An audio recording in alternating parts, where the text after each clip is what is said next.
Welcome to the Real Estate Syndication Show. Whether you are a seasoned investor or building a new real estate business, this is the show for you. Whitney Sewell talks to top experts in the business. Our goal is to help you master real estate syndication. And now your host, Whitney Sewell. This is your daily real estate syndication show. I'm your host, Whitney Sewell. Today, our guest is Holli Lynn. Thanks for being on the show, Holli. Thanks for having me. Holli is known in industry circles as the queen of capital and is responsible for connecting people with the right resources so they can achieve success.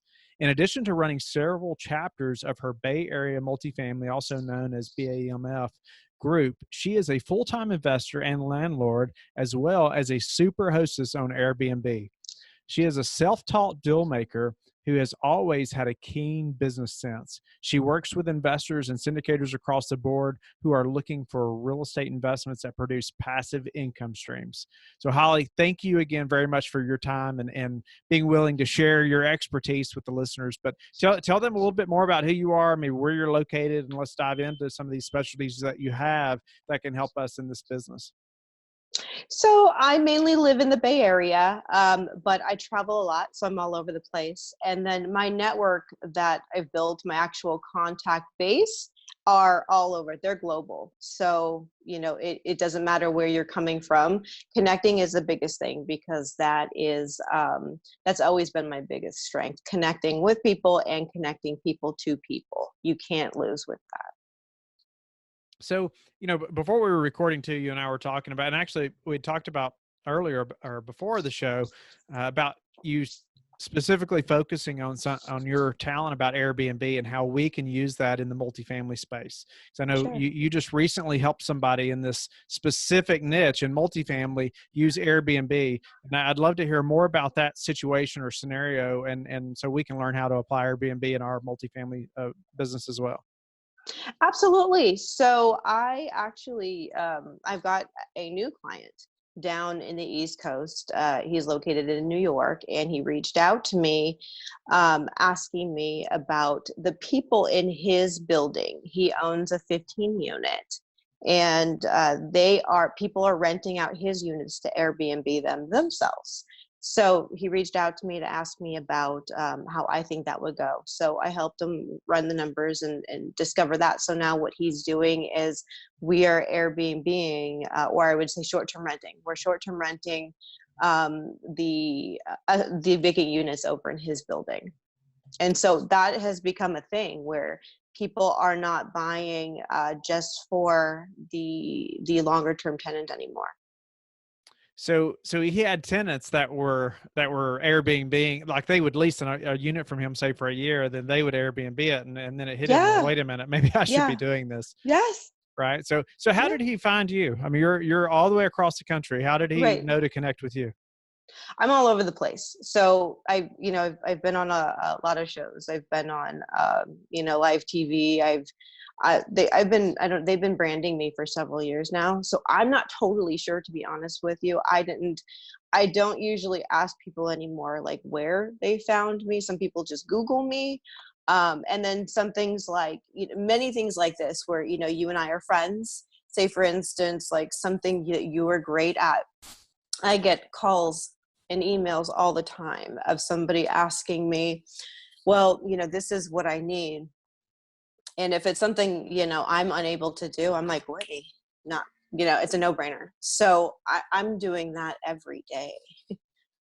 Yeah. Like most of my day is filled with people contacting me, and I'm either helping them myself or filling it or know who, and so that's how. I'm not totally sure how he found me exactly, but he did. Yeah, no, that's great. But can you break down a little bit about his process or those units a little bit? What was his plan? Sure. So what we did is he called me, told me his scenario, and I said, well, sure. First thing we want to see is in your area how legal it is. What's going on, or do we need to find a different route? Or, and he said, no, they're already doing it. There's already tenants doing that. They're actually leasing, long-term leasing, so that they can short-term make money. I went, great. Well, why don't we get ahead of the game? So I went and looked up his numbers and stuff. And then we decided which contacts he needed of mine, what contacts he has down there to actually help stage, put it together, stuff like that, furnish the place. And, me and my team book and, clean, take care of it and stuff like that. So between both of our contacts, we made it happen. Yeah, I would imagine like making sure it's legal is pretty important. Like, let's start with that, right? So yeah, right. Don't get down this road and figure out we're trying to do something that's illegal. Yeah. So how would we know that? Where would we find that?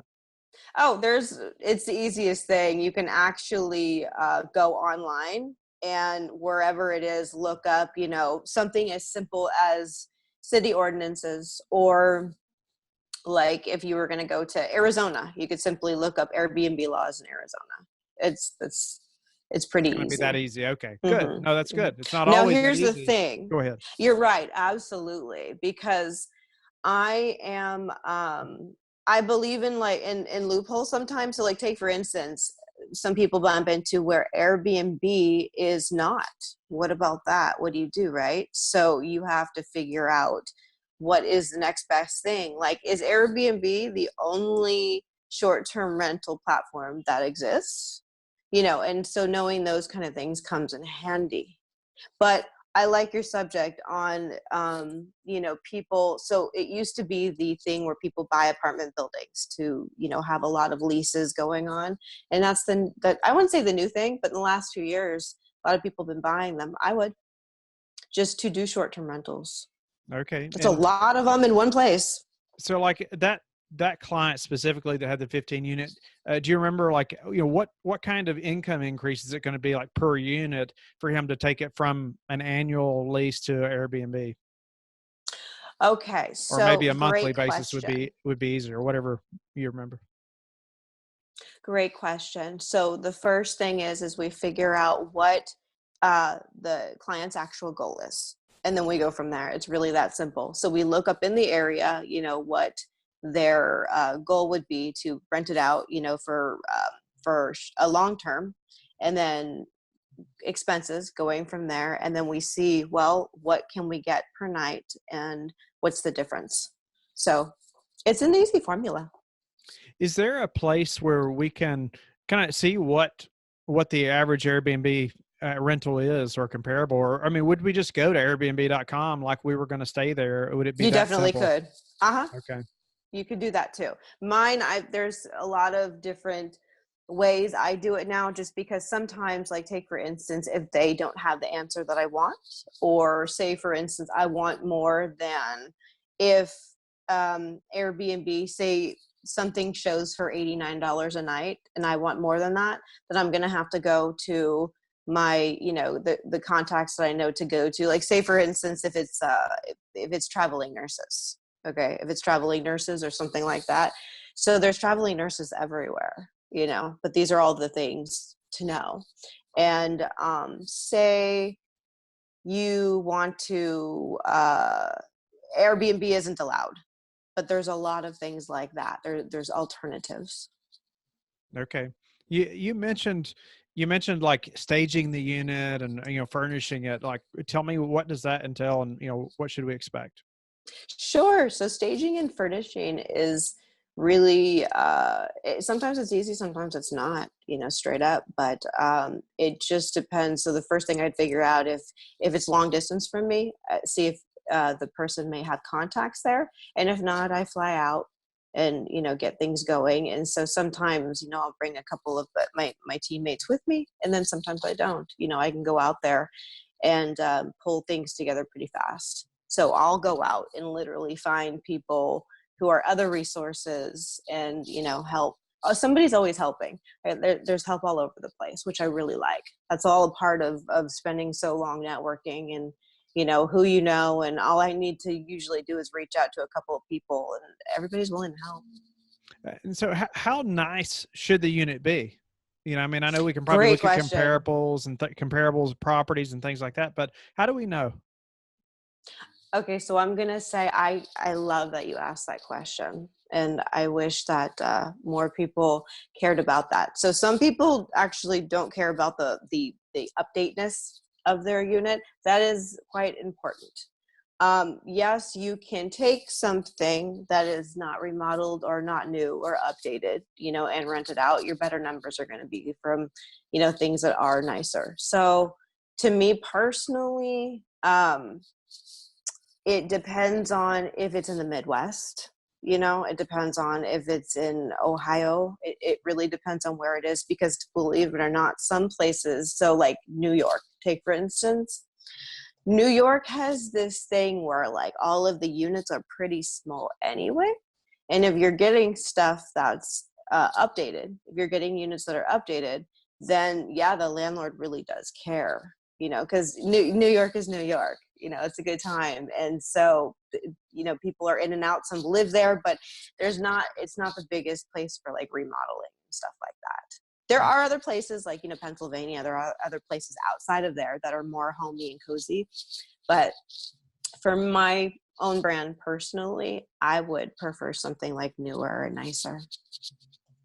So, I think majority of listeners are going to have multifamily properties, and a lot of them are Great. going to be 100 to 200, units at a time.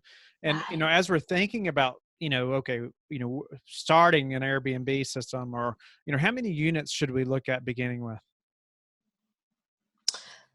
That is completely up to the person. Are you saying like buying a building, like buying Well, an I apartment meant building? like, Or? should we start with say 1 unit? Let's see how it goes, or 3 units, or, how do we know how many units we should start with?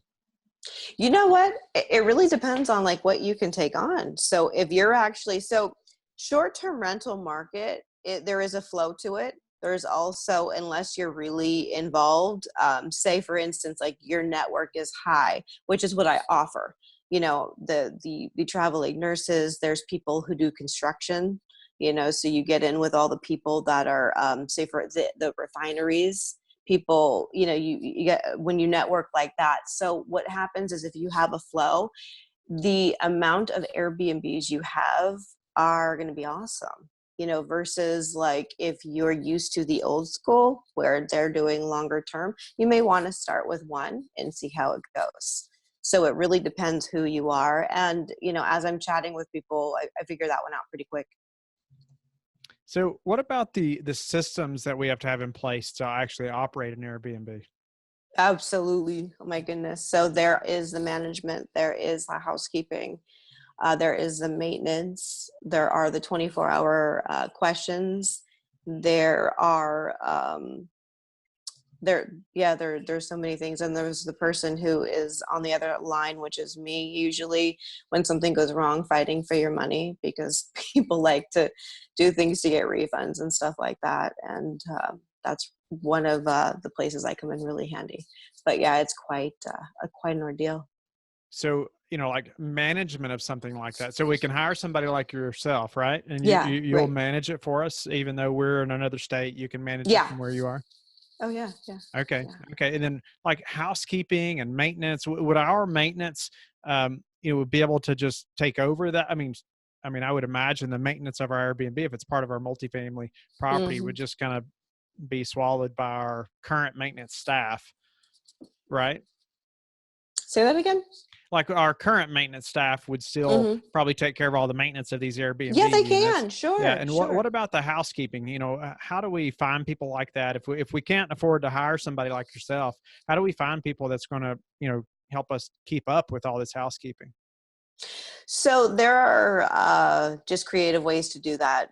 Take for example, I or somebody else can interview. I mean, housekeepers are everywhere. The system has become old. The short-term rental system is not new anymore. So there's actually, there's the people that I have that do housekeeping currently, they have been doing quote unquote short-term renting. Now a lot, the kind of the years or the age or the days, whatever you want to call it, of the full-time housekeeper come in. And I've noticed that it's died down a bit. Quite a few people come to me actually wanting work to clean and stuff like that. So it's not a new thing. It's not hard to find. Now, whether they're good, or do what you like or what the guests like, that's a whole other story. So you mentioned 24-hour questions. How does that Yeah. work? Oh my goodness. So what people just have questions, and some of them are nitpicky. Imagine yourself being a guest, or you know any guest, any kind of like hotel industry kind of thing. Sometimes there's questions. They need to know how to turn on the stereo. They're wondering why the fax machine doesn't work. They want to know what's wrong with the internet. They want to know why there's a speck of dust on the floor. They want to know, why the dishwasher, what's going on with the dishwasher. There's so many different things. The TV is doing that. It's like there, and depending on location, what's going on, so there's literally the phone and the questions can be around the clock. And so, it's set up to answer. So do we have to just be like ready to answer that at any time? I mean, how important is it that we're like answering those right away? It's really important, to be honest with you. It's very important, and I guess to each his own. But to me, it's important because I like them to think that I care. And again, so many of the things that we're talking about, dealing with the right system, it's systemized. So these are things that, like, take for instance, straight out, somebody coming on and saying that they want to get into it. There's a lot of people that come to me and say, hey, they want to get into Airbnb, or their short-term rental market, like they want to get in. And what I highly suggest is, however they want to figure it out, they're going to take that route. A lot of them go to a class or something like that, and I just say, hey, when you're pulling your hair out, come to me. I'm here for you. What about what about just the high turnover? I mean, I know just lots of turnover, right? And is this going to be a problem with our, say, neighboring tenants? You know what? So that's a great question. It has been, and then there's ways to handle that. So I'll give you an example. As far as the turnover, the amazing thing about using this system is the maintenance. So literally, people have handed me their keys, and when they come back to get their property, whenever they end the service, it's actually in better shape than they left it with me. And so that's due to maintenance and, getting in there constantly. When something's broken, it's fixed right away, and generally at the guest, expense, because the guest is the one who comes in and, breaks whatever it is. So when we replace it, you just invoice, the app, and it gets taken care of. It's a great system. Now, as far as the other side of all of it, it's definitely a handful. It's definitely a handful. Yeah, I can just Yeah. imagine like tenants, not liking being next to an Airbnb that's coming in and out often, or lots of turnover. But Yeah. I could see too where, if, we may have 30 buildings on one property and really isolating this to a few units in one building or something like that. Yeah. So it's not, randomly in numerous different places, but also what about the ratings?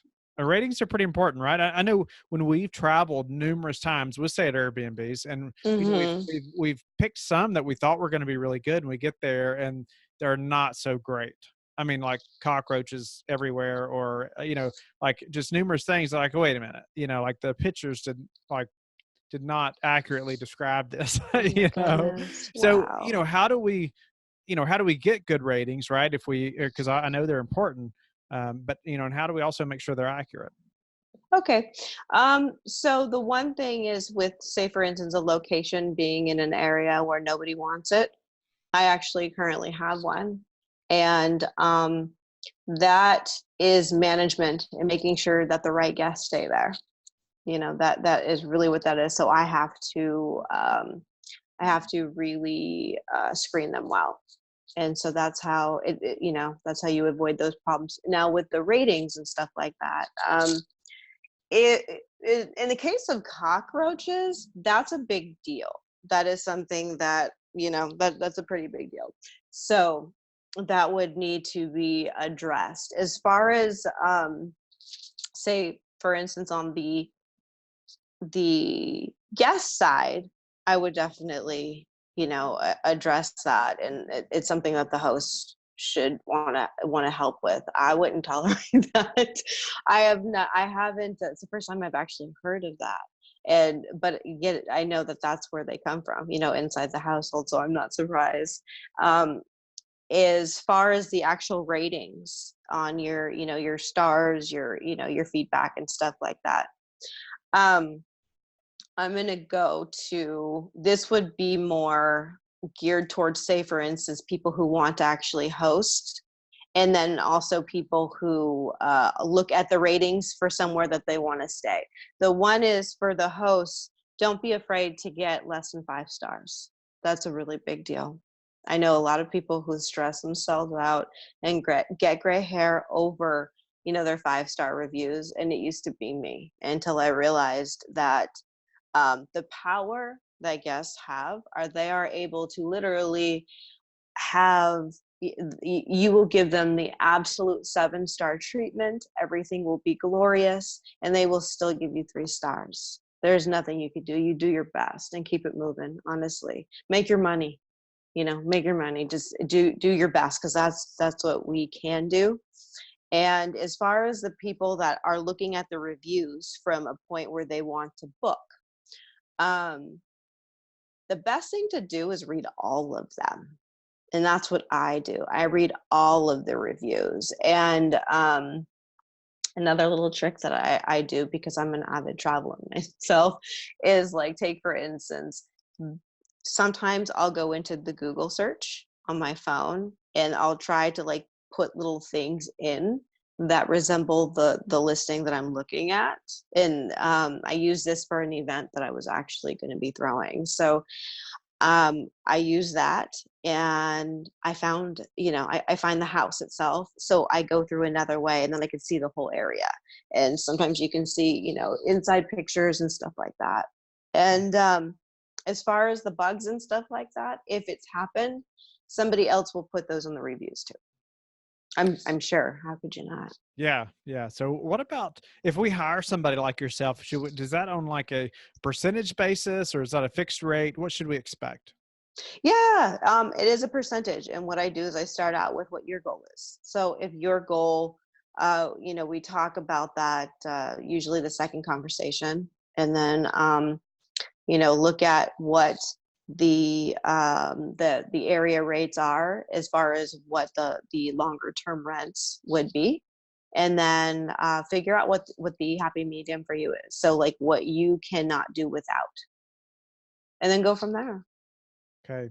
So just a few last questions, Holli, before we run out of Sure. time. What's a way that you've recently improved your business that we could apply to ours? Recently improved. So my assistant is currently making a training uh, brochure, like a training booklet, an online one, so that the next assistants that she hires, like sub assistants, can do things way more efficiently. I have a lot of assistants, and they help with everything. They're on 24/7, so that I'm able to say, hey, make this list, do this, do that. I'm like nonstop. And I see that that's really, really efficient. So that's a tip I've actually been sharing with everybody. How do you Good manage all the question. assistants? She does now. I used to, and it was I wouldn't say stressful, but it just didn't make sense. I was doing the wrong job. Mm-hmm. So now my master assistant actually takes all that on, which is a lot. Oh, so much better. Where's she located? Can I ask? Yeah, she's in the Philippines. Okay. Of course. What's the one thing that's contributed to your success? I'm gonna have to go with networking. I am like above and beyond that is like what I am, who I am, what I do. It's absolutely the network and creating the biggest and most helpful network I possibly can. Absolutely. Because there's just no, I hear a lot of people are going for abundance, and that's like where it is. It's literally like working together to, create whatever the end result is, and I love it. How do you like to give back?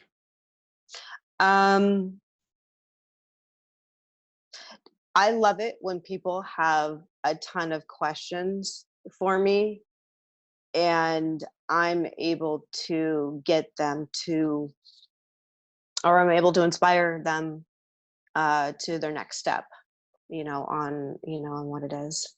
I love it. Yeah. Awesome. So, well, thank you very much, Holli. Tell the listeners how they can get in touch with you. Absolutely. They can go to my website, which is my name, Holli Lynn, HOLLYLYNN.com. You can contact me through there, and I look forward to connecting with you. Thank you for listening to the Real Estate Syndication Show, brought to you by LifeBridge Capital. LifeBridge Capital works with investors nationwide to invest in real estate, while also donating 50% of its profits to assist parents who are committing to adoption. LifeBridge Capital, making a difference, one investor and one child at a time. Connect online at www.lifebridgecapital.com for free material and videos to further your success.